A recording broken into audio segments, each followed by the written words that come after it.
Vamos abrir a Bíblia aí em Eclesiastes 7, verso 16.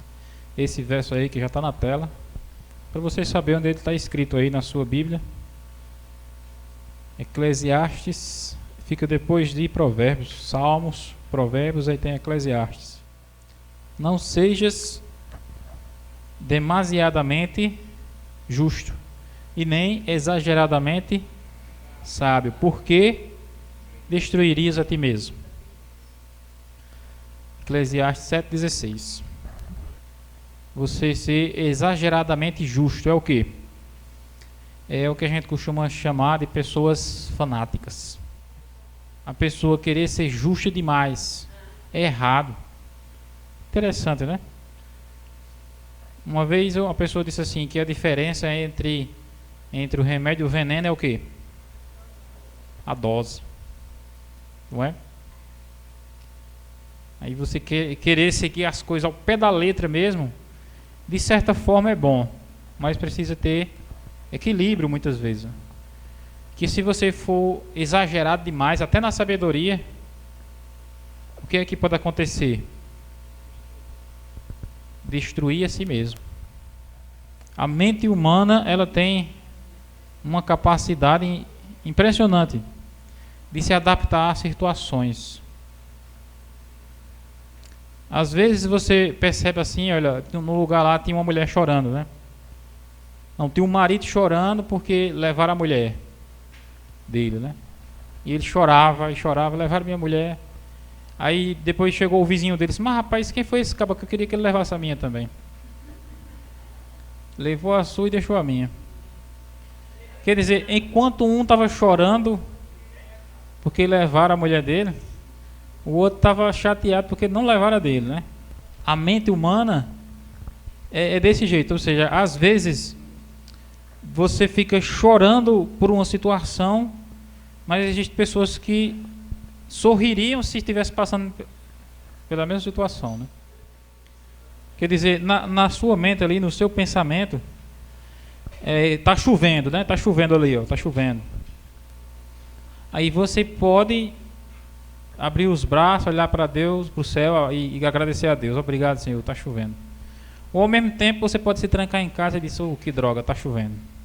Pois é, a mesma situação. Às vezes você tem 1, 2 ou 3 pontos na sua vida que lhe deixa chateado. E você pensa, meu Deus do céu, e minha vida não presta por causa disso. Mas às vezes é exatamente aquelas coisas ruins que são boas para você. Ou seja, as coisas que você acha que são a maldição é que são as bênçãos de Deus na sua vida. Como aconteceu com Paulo, né? Paulo foi que pediu a Deus para retirar o mal na vida dele, né? E Deus disse, não, a minha graça te basta porque o meu poder se aperfeiçoa na fraqueza. Exatamente por causa dessa fraqueza, desse problema que você passa aí, é que o meu poder se faz mais forte na sua vida cada vez mais. E a gente tem que aprender a agradecer a Deus em toda e qualquer circunstância. Nós vamos nos aprofundar aqui nessa mensagem sobre essa questão aí de você ser exagerado, de você muitas vezes querer tudo certo. Querer tudo certo. E de uma certa forma é bom, mas ao mesmo tempo, essa ilustração aqui ó, do Senhor e a velhinha que vem no jumento. Aí os dois cidadãos olhando e dizem, que homem cruel. Ele e a velhinha em cima do burro, vai matar o burro. Aí ele vai e desce a velhinha, né?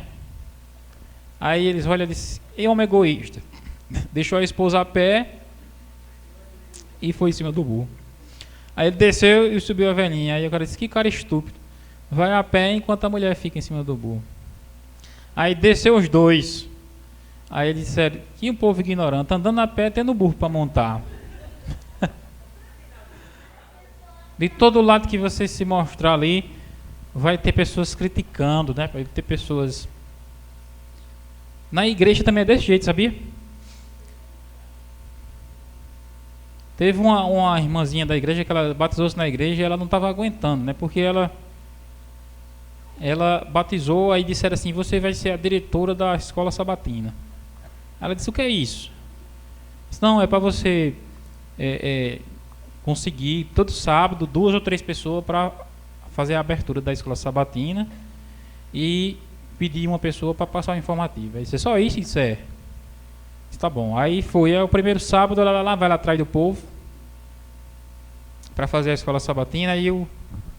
Aí o povo disse, um dizia: não sei não, outro dizia: não posso não. Aí ela dizia: e agora? Um disse que não sabe, outro disse que não pode, e eu faço como? Aí tinha sábado que só tinha uma pessoa, né? A pessoa que... cadê a pessoa que ia passar o informativo? Ele disse: eu chamei fulano, mas ele não veio não. Aí os irmãos começaram a criticar ela. Ele disse: não, mas você, já que ele não veio, era para você ter ido. Era para você ter ido apresentar lá. Aí ele disse: ele disse: pois tá bom. Aí foi no outro sábado, aí chamou o irmão não foi, ela foi apresentar. Aí foi apresentar o informativo, fazer a abertura da escola sabatina. Aí faltou ela também foi cantar o hino, depois fez a oração. Aí quando foi depois, aí tinha um irmão lá na frente e disse: não, você agora está querendo fazer tudo. Não pode também não. Aí ela caiu no choro. E agora? Eu faço o quê? Eu chamo, uns dizem que não sabe, não pode. Aí, se não for ninguém, eles falam porque eu não chamei, mas eu chamei e a pessoa não foi. Aí se eu for fazer porque alguém não foi, diz que eu estou fazendo tudo. Quer dizer, na própria igreja é desse jeito. E isso é um problema real. Principalmente em relação ao trabalho de Deus. Porque o trabalho de Deus, irmãos, é uma coisa interessante. É um trabalho que você tem que fazer por amor. Porque você não recebe pagamento e muitas vezes você não recebe nem agradecimento. Às vezes você faz um esforço grande para fazer uma tarefa, um trabalho. Eu vi uma irmã aqui no Jatobá, ela fez um esforço grande para fazer uma campanha lá, fazer um jantar para a igreja. Aí juntou um monte de irmão, aí foi um trabalho grande. No final ficou uma ruma de troço sujo para lavar e ficou um monte de cadeira para levar. E cadê ela arrumar gente para levar essas cadeiras? E quando ela estava naquele esforço ali para ver se resolvia tudo aquilo, saiu 3 ou 4 irmãos falando, criticando, não sei o que estava errado lá. Aí você tem que ter muito amor, não é? Porque você fazer algo sem receber nada já é o que poucas pessoas fazem, né? É quase que ninguém quer. Fazer nada de graça ninguém quer, né? Aí você fazer algo sem ninguém agradecer também é algo que ninguém quer. E você fazer algo para as pessoas ainda criticar, aí é algo que as pessoas não querem mesmo. E assim é esse trabalho de Deus, parecido com a história desse homem aqui, ó. Bem parecido com isso. Eu lembro quando eu me batizei na igreja que tinha um som na igreja, o playback era naquele sonzinho redondo que tinha um CD que abria em cima assim. Não sei se você lembra, né? Que apertava e abria e botava o CD. Toca CD. Aí o som da igreja era aquele não tinha esses equipamentos que tem hoje, né? Mesa de som. Era aquele sonzinho. Aí tinha um abençoado lá na igreja que ele cantava, né? Ele cantava bem. Só que ele fazia o seguinte, ele levava o som da igreja e não vinha para a igreja de noite. Aí, cadê o som da igreja? Não, fulano levou. E cadê fulano? Ninguém sabe onde ele está, não. E por que não mandou o som? Não sei, não. Aí ficou complicado, né? Aí, de repente, os irmãos fizeram uma reunião e disseram: pronto, agora foi decidido aqui que não pode mais levar o som da igreja para casa. Para que fizeram essa decisão? O irmão ficou bravo. Ficou bravo. Aí o irmão levantou e disse: não sei o que, do meio por fim, eu não vou devolver o dízimo mais não. É isso, o que é que tem a ver, rapaz, o dízimo com isso daí? Ele disse: não, eu vou devolver o dízimo mais não. Que eu quero ensaiar e não estão me deixando. Eu levava o som para casa para ensaiar, música para cantar. Aí chegava na hora do culto, nem mandava o som e nem vinha cantar. Aí ficava a igreja. É umas complicações o ser humano, não é? E a gente pensa assim: não, na igreja não tem isso não. Mas é onde cada vez você tem que lidar. Olha, Paulo fala disso no livro dele. acho que é em Coríntios. Ele disse que ele sofreu muitos perigos no mundo, mas o perigo maior que ele sofreu foi entre os irmãos. E ele diz até assim, falsos irmãos. Sempre irá, o quê? Desagradar alguém. Então faça o quê? Agrada a Deus. Aí se eu chegar aqui, começar a apoiar Lula, Lula é bom, Lula é bom, Lula é bom, vou desagradar alguém. Agrada alguns, desagrada outros. Aí se eu for escrachar com Lula, Lula é ladrão, Lula não sei o quê, aí vai desagradar outros. Aí deixa de lado essa questão de Lula, de política, né? E levar em consideração a palavra de Deus, a Bíblia, e procurar fazer o que agrada a Deus, como a Bíblia diz, né? O Dr. Rodrigo Silva é um teólogo da igreja. Ele descobriu numa pesquisa que é possível mentir falando só a verdade. Mas como é isso? Como é que a pessoa pode mentir falando a verdade? Exemplos. Olha, Satanás citou o Salmo 91 para Cristo. Ele mentiu? Ele falou a verdade. Ele disse assim, olha, lança-te daqui abaixo, porque está escrito na Bíblia que Deus dará a ordem aos seus anjos para te guardarem. Ele mentiu ou não? Não, ele falou a verdade. Está lá escrito mesmo na Bíblia. Só que ele não mentiu, ele omitiu uma parte. Entendeu? Ele falou a verdade, mas omitiu um pedaço dela. Então, ele mentiu falando a verdade. Outro tipo de mentira falando a verdade é a expressão Cristo aboliu a lei. Isso é verdade ou é falso? Hein? É verdade. Cristo aboliu a lei. Mas que lei? A lei cerimonial. É verdade. Está escrito na Bíblia. Cristo aboliu a lei na forma de ordenança, que era o quê? O sacrifício de animais, o serviço do santuário, entendeu? A circuncisão, tudo aquilo Cristo aboliu. Então, quando alguém diz assim, Cristo aboliu a lei, ele está falando a verdade. Mas quando ele fala isso no contexto dos 10 mandamentos, aí é mentira. Quando muitas pessoas usam essa expressão assim, Cristo aboliu a lei, ele está querendo dizer que Cristo aboliu só o sábado. Nesse contexto aí é mentira, porque a Bíblia toda prova que Cristo em nenhum momento aboliu o sábado. Todos os livros do Novo Testamento não traz, o livro do Novo Testamento, nenhum do livro do Novo Testamento traz nenhuma ordenança mandando abolir o sábado. Existem muitas passagens do Novo Testamento em que fala claramente que Deus, Cristo, aboliu as leis cerimoniais, as ordenanças, os serviços que havia do santuário, sacrifício de animais, muitos tipos de leis que havia, leis civis, leis de escravidão. E Cristo ele aboliu muitas leis relacionadas ao sábado, que eram as leis que os fariseus tinham criado. Tem uma lei que o fariseu tinha criado lá que você não podia comer um ovo no dia de sábado. Só podia comer, quer dizer, se o ovo foi posto no dia do sábado, né? A galinha pôs o ovo no sábado.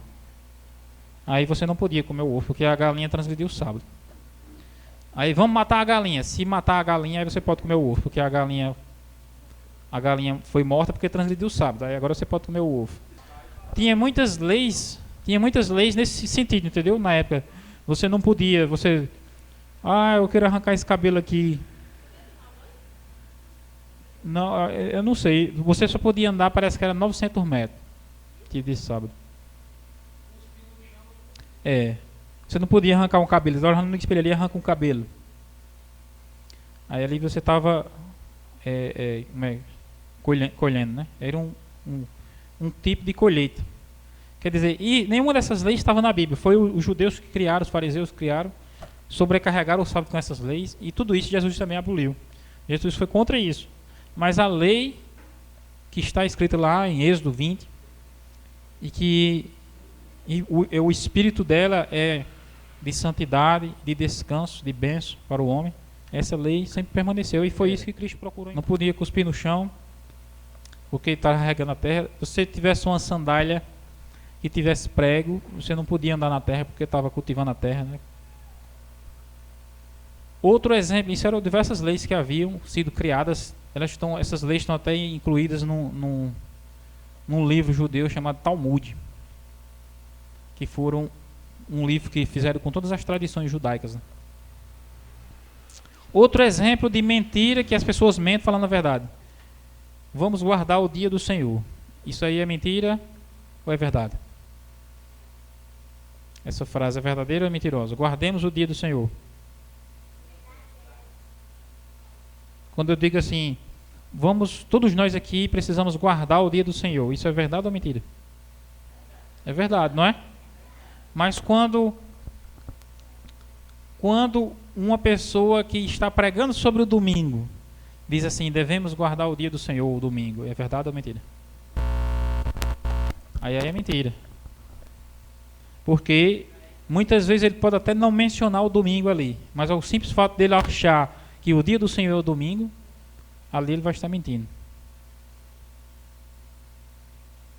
Eu mostrei aqui para vocês facilmente aqui 3 tipos de situações em que a pessoa mente falando a verdade. O Dr. Rodrigo Silva também descobriu que é possível errar fazendo só o certo. Outro tipo de contrassenso aí, né? A pessoa errar fazendo só o certo. Que, por exemplo, o levita, o sacerdote que não ajudaram o homem que caiu lá na história do bom samaritano. Lembra? Que estava o homem lá caído, passou o levita e o sacerdote. Passaram de longe. Eles erraram ou acertaram? Eles estavam certo ou errado ao passar de largo? Eles estavam certos. Por quê? Porque de acordo com a lei, eles não podiam entrar em contato com o morto. E disse que o homem estava jogado lá, ninguém sabia se estava vivo ou estava morto. Por via das dúvidas, era melhor ele não se aproximar. De acordo com a lei, estava lá escrito em Levíticos. Então ele estava certo, mas eles fizeram certo ou errado? Fizeram errado porque deixaram o homem lá. É bem parecido com aquela questão, né? Você se arruma, vem para a igreja. Uma vez eu estava saindo, não era nem para a igreja, eu estava indo pedalar. Aí pedalar é uma coisa boa, né? Mas na hora que eu ia saindo, aí meu vizinho disse, não, porque eu me deu uma dor aqui agora, eu queria que você me levasse no hospital. Ele disse, rapaz, você vai ficar com a sua dor, que eu vou pedalar agora. Eu fiz o certo ou errado? Mas pedalar não é certo? Não é bom? É.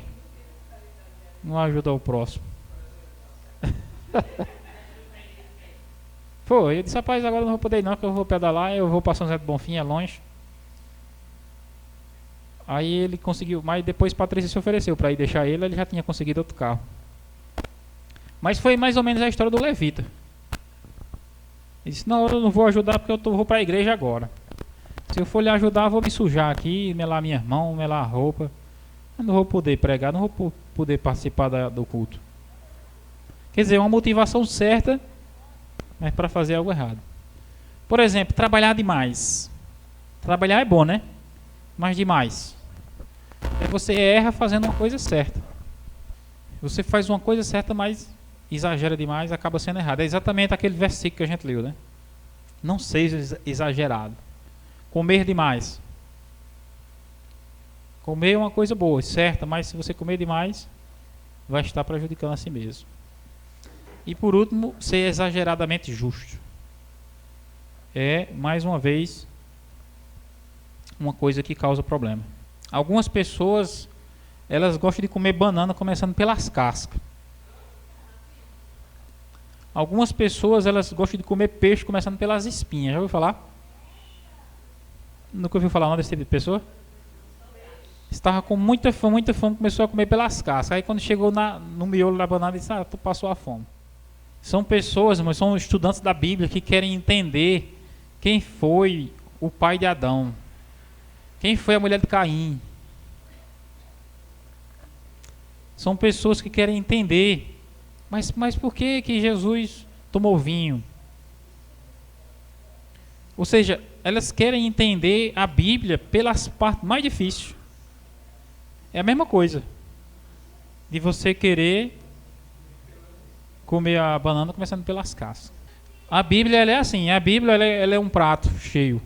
é pão, não é? Mas a Bíblia ela tem algumas passagens que não desce direito.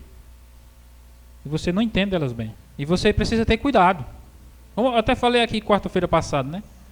O indivíduo ele estava querendo se matar, abriu a Bíblia e disse, e agora? Aí, quando colocou o dedo em cima, tinha um versículo que dizia assim, vai, Judas foi enforcar-se. Aí ele disse, e agora? Quer dizer, se ele for pegar aquele ponto que ele não entende e ficar martelando aquilo ali, só vai gerar confusão. E você pode observar que tem pessoas que elas só gostam de estar discutindo pontos controversos da Bíblia. É só perda de tempo. Aí por que é que as pessoas gostam disso? Sabe por quê?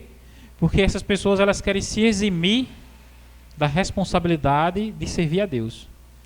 Elas dizem, eu gostaria de servir a Deus, mas por causa disso aqui que eu não estou entendendo, então eu não vou para a igreja, não vai para a igreja nenhuma. Um cidadão aqui perto, eu estava conversando com ele sobre o sábado, aí ele disse, não, mas porque o sábado é do calendário lunar. Eu disse, como assim? Ele disse, não, porque nós estamos no calendário católico. O calendário lunar é baseado na lua, e o sábado que Deus deu foi baseado no lunar. Aí eu perguntei a ele, em que dia cai o sábado lunar? Ele disse, eu não sei. Como é que você guarda? Eu também não guardo. Aí por que você não vai para a igreja? Exatamente por isso, porque ninguém sabe, e vocês estão errados que vocês estão guardando o sábado pelo calendário católico. E está errado. Ou seja, ele deu lugar à dúvida, e a dúvida tomou conta da cabeça dele, e a dúvida paralisa a pessoa. E a pessoa não consegue seguir em frente na fé, no propósito, na vocação que Deus tem para ela, exatamente porque dá lugar às dúvidas. Algumas pessoas elas querem entender os pontos que Deus não revelou na Bíblia. Muitas coisas que Deus não revelou. E muitas pessoas elas querem ficar presas em pontos ali duvidosos da Bíblia que Deus não explicou e não mostrou. Quem são os 144 mil? Aí fica ali e fica, não sabe quem é, fica só discutindo, debatendo aquilo ali, teimando. Aí e você observa que isso é uma questão muitas vezes até sem lógica. É a mesma coisa de você usar um celular. Por exemplo, você sabe quem criou o Wi-Fi? Sabe? Não. Sabe quem criou o Android? Sabe quem foi a primeira pessoa que enviou um vídeo para o YouTube? Não sabe. Mas você não saber disso vai de alguma forma atrapalhar você usar o celular? Não vai afetar em nada. Mesmo jeito é o estudo da Bíblia, irmãos. Você ficar sem saber de certas coisas não vai atrapalhar em nada o seu crescimento ali com a palavra de Deus. É exatamente, o problema ocorre por causa disso, porque as pessoas querem comer o peixe começando pelas espinhas. Muitas pessoas querem saber, quem casou com Caim? Porque Caim, matou Abel, só tinha ele no mundo. Aí pergunta, quem foi que casou com ele? Aí outras pessoas perguntam, qual era a marca de Caim? Aí outras pessoas dizem, Jesus casou. Tem pessoas que perguntam assim, por que Deus mandou matar crianças? Qual era o espinho na carne de Paulo? Por que Jesus autorizou beber vinho nas bodas de Caná da Galileia? Por que Paulo falou que as mulheres têm que ficar caladas na igreja? Jesus falou que o que contamina é o que entra. Não, o que contamina é o que sai, não o que entra, né? Ele falou assim. E as pessoas dizem assim, como eu não entendo, então não posso aceitar. E aí está o problema, porque você consegue entender o vento, que eu falei para vocês, né? Você consegue entender o sinal Wi-Fi, consegue entender o controle remoto aqui, que eu estou usando aqui, ó. Clicando aqui e o movimento saindo ali. Você consegue entender como é que isso acontece? É uma coisa inexplicável. Mas por que você não entende? Você vai deixar de usar? Nunca. A eletricidade, a cor do céu. Existem muitas coisas que a gente não entende. E nem por isso a gente deixa de crer. Eu ouvi uma história uma vez de um indivíduo que queria entender Deus. E ele não conseguia entender Deus. Aí dizia, não, eu acho que é porque Deus é muito grande. Aí vou entender uma coisa menor, vou ver se eu entendo a mim mesmo. Aí começou a estudar sobre ele, sobre o corpo humano, o ser humano. E também estava complicado demais, não estava conseguindo entender. Aí ele vou descobrir uma coisa mais pequena. Aí ele, na casa dele, ele plantava amendoim. Aí tinha um amendoim. Ele pegou, vou ver se eu descubro, entendeu o amendoim. E disse que ele morreu e não conseguiu entender completamente o amendoim. Disse que ele passou a estudar e a trabalhar o amendoim, a desenvolver diversos tipos de alimentos. Ele já tinha descoberto 300 tipos de alimentos diferentes criados a partir do amendoim. E a mente dele ainda não tinha chegado ao limite de descobrir mais coisas ainda sobre o amendoim. Você pega, por exemplo, o milho. Não é uma coisa tão simples o milho. Nos Estados Unidos, eles usam milho para fazer até gasolina. A partir do milho. Você sabia que até na Coca-Cola tem milho? Na Coca-Cola eles colocam xarope de milho. E tem uns certos tipos de tecidos que é também feito com milho. Outros tipos de pintura, de tinta, de peças, materiais de carro que é feito também com milho. Umas coisas tão simples como o milho. Você veja, elas têm uma complexidade tão grande. As duas armadilhas do inimigo, quais são? Os dois F, né? Frio formalismo do lado e o forte fanatismo do outro. O que é frio formalismo? Frio formalismo é as pessoas que não estão nem aí para as questões da Bíblia. São pessoas formais, que só estão ocupadas ali em estar observando. Elas não tomam partido nem do lado nem do outro. Isso daí é uma armadilha do inimigo. E a outra armadilha é o forte fanatismo. É a pessoa que ela não é fria, não é formal, mas ao mesmo tempo ela é fanática. Ela é exagerada. Ela crê numa coisa e se ninguém crê naquilo é porque todo mundo vai para o inferno. É exagerado. É interessante que o inimigo ele trabalha desse jeito, né? Se o inimigo ele não pode lhe prender aqui, ele não lhe solta não, ele lhe empurra. Aí do lado dele você vai para o outro extremo. Ele gosta dos extremos. E qual é o lugar que eu e você devemos estar? No equilíbrio. Nós não devemos ser exagerados, nem devemos ser desleixados. Em algumas coisas, né? Em algumas coisas. Já tem algumas coisas que a gente deve ser extremo. Em Miqueias 6:8 está escrito assim: o que é, ele te declarou, homem, o que é bom e o que é que o Senhor pede de ti. Que pratiques a justiça, ames a misericórdia e andes humildemente com o teu Deus. O que Deus pede de nós, ou seja, uma coisa simples, né? Pratiques a justiça, ame a misericórdia e ande humildemente com Deus. Não, eu quero entender qual é o tamanho de Deus. Não, Deus não quer que você procure compreender isso. O que Ele pede de ti é 3 coisas simples, como está escrito aí. 4 passos para nós sermos cristãos equilibrados. É estudar a Bíblia, é orarmos mais, é obedecer a Deus e é cumprir a missão que Deus tem para nós. De oração e pregar o Evangelho. Aqui eu encerro essa mensagem sobre o equilíbrio na nossa vida. Santo Deus e Pai, obrigado por mais uma noite que estivemos aqui na Tua casa, buscando mais a Tua presença. Vem nos ajudar, ó Deus, a Te encontrar. Vem abrir nossos olhos, nos dar compreensão. Que o Teu Espírito Santo esteja trabalhando no coração de cada um de nós, cada um dos irmãos aqui.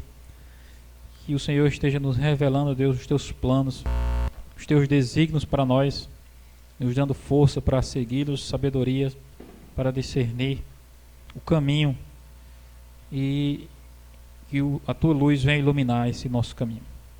Abençoa-nos no restante dessa semana, nos concede a paz, nos concede a Tua presença para que também em casa nós venhamos continuar Te buscando, estudando a Bíblia, orando e levando a Tua palavra a outras pessoas, obedecendo aos Teus mandamentos.